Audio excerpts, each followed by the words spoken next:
the AB Sundex 1895 Cup semi-finals have been played, and it's bad news for Lee.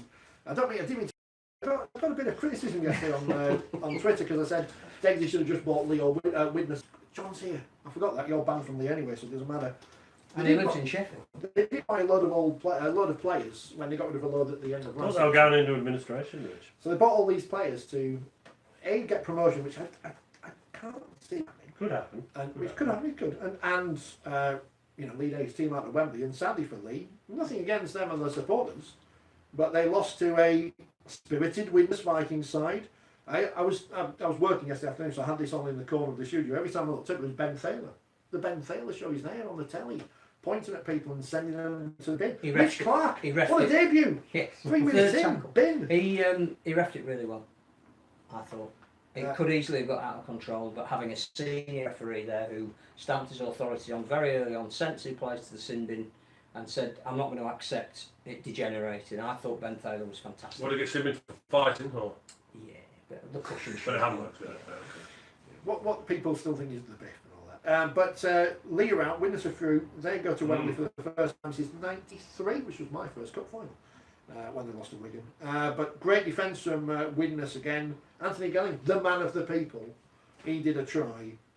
So social media is all excited about that. 2-2 at half time. Nearly 4,500 people there. Crowd. Success. The competition is a success now. Cup Kings, Widnes, Cup Kings. That's what they labelled in 77, 80s. Enthralled by the full 80 minutes. I thought that that's the wrong phrase to use on this programme. The whole of the match over the entire period of the ball. The 2 halves. Yes. The 2 hours and 40 minutes. A new podcast coming. The Widnes defence was fantastic in the same way, I think, with the kind of enthusiasm that Halifax had shown the day before. But the 2 tries that they crafted were of the highest quality.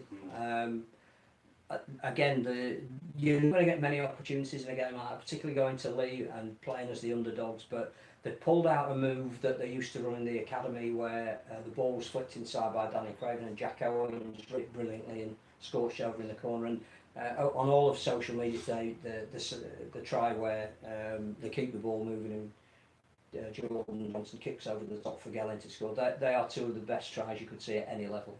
And then they defended that magnificently. And it wasn't that Lee didn't throw a lot at them, they did. It's just that I think what helped Widnes was the game against Toronto the week before, where they went close to beating them with a lot of young, talented players who've come through the system, and they survive on spirit and honesty and wanted to play for each other. And I think that was a difference. Lee brought quite a few players in recently, and they're still getting to know each other. So Mitch Clark was trying too hard when he came on. I think it might have been his first carry. It was the 3rd tackle of the match that he was involved in an incident that saw him sin. And they still have to some extent, a collection of talented individuals that isn't the same as a team that Widnes were. But for the full time the game was in play, you couldn't take your eyes off it. And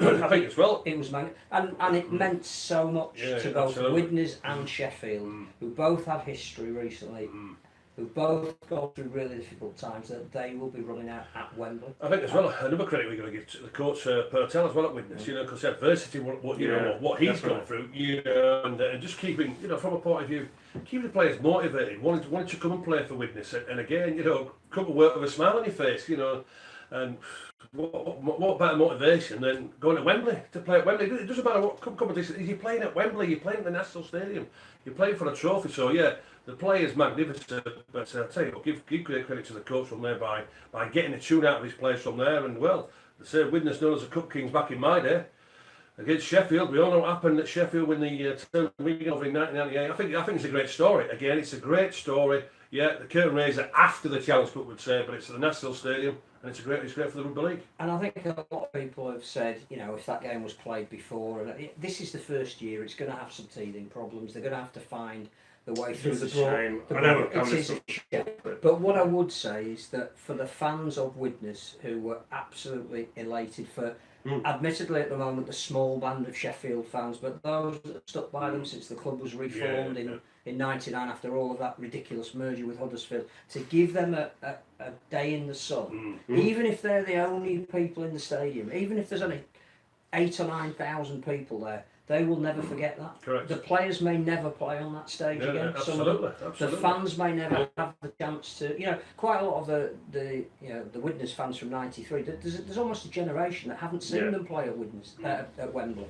It is going to be fantastic, and if there is a chance, if you're going to the other main game, to stay on and watch it, trains permitting, do, because I think it means everything to these players, and they deserve a crowd there to support them.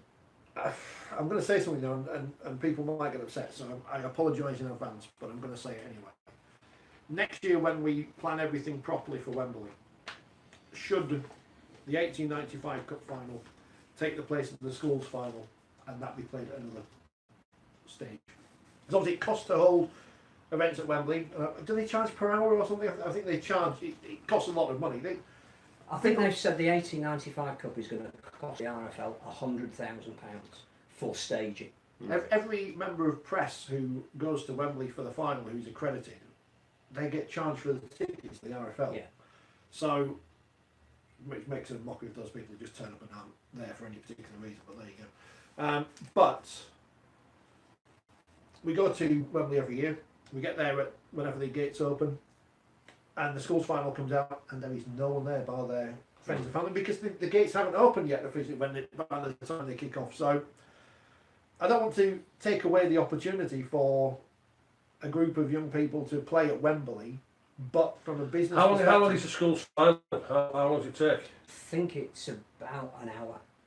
Also, And then there's the presentations as well. And right. So you'd like to think they could find some way to keep it. So I thought they might play 15-20 minutes. No, it's a full... Yeah. Oh, is it a full game? Half an hour. I understand what you mean, Rich. I'm just trying In I a don't want to perfect take world, it... world, we have all three, and all going up to the main event. But yeah, The other it's a thing tough choice. we will no doubt talk about is, where do you play the Women's Challenge Cup final? Well, yes. Where do you play the Women's Grand Final? Because I don't think yet we necessarily finished on the 1895, but one of the things we need to talk about with the Women's Challenge Cup final, it's brilliant to have it as a triple header, but should that now be at Wembley? Should that be before the men's final? Because it clearly, as a standard of entertainment, is worthy of it. I think having praised Widnes, we also need to praise Sheffield. Defensive performance was fantastic. Can't fault Batley's effort, but I think if they were still playing, they'd have struggled to score. They couldn't hold the ball. It was pouring rain on an artificial pitch. Wasn't easy to handle the ball, but Sheffield made very few mistakes. And in Patchwalk standoff, I thought they had the outstanding guy. Played it a little bit like St Helens did the day before. Minimised their mistakes, took the chances that were offered, defended really valiantly. We all know, and Liam Claffey, the general manager at Sheffield, is a good friend of ours, that the trials and tribulations that club has had, through playing touch football in the city, how hard people are trying to keep rugby league going. Yeah. They've got the World Cup now coming up in 2021. Yeah, big plus. Which they've already started promoting really heavily, and Bramall Lane is going to be involved in that. They now have a team that's going to Wembley, and I wouldn't rule them out. The way that the solidity they show as well, not dissimilar to Widnes. How big is it for Sheffield? I think it could be very big. Yeah, I think for the fan base, the existing fan base, it's massive. I think obviously the stadium still needs to come quite a ways, which is out of, unfortunately, the club's hands. They're relying on whatever it is, the Olympic Legacy Park Trust, which involves Sheffield United, because it's going to be the latest team, and Richard Cabourn. But yeah, the club's going. It's going along. I think it's definitely an area, Sheffield, South Yorkshire, that rugby league should be looking at and trying to build up, because the city is sort of moving in the right direction. There's a lot of university students. People get introduced to the game who don't know it from there. So there's a lot of potential there. And looking at Bramall Lane, I mean, Sheffield United in the Premier League, they're already talking about expanding it.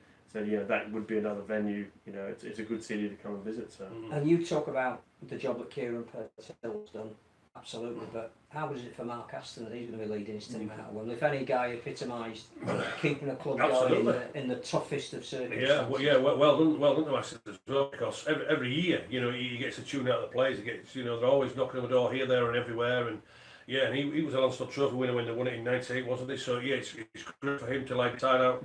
But also he had the experience, and Keith Seen is his assistant coach from there, and to the build up, it wasn't a matter of coming up with the right game plan or this sort of thing. It's a matter of this is Wembley. We merely get the chance to play there once, so don't blow the situation. So they would have been counting all their memories from there. Reading in the League Express, Paul Broadbent was in there, I don't know who it was before or after, and just telling them what it's all about playing at Wembley. His son's in the team. This is what the National Stadium brings from there. So, yeah, well done again to Aston. He's got the tune out of the players, and I'm delighted for Sheffield. Delighted for him. Yeah.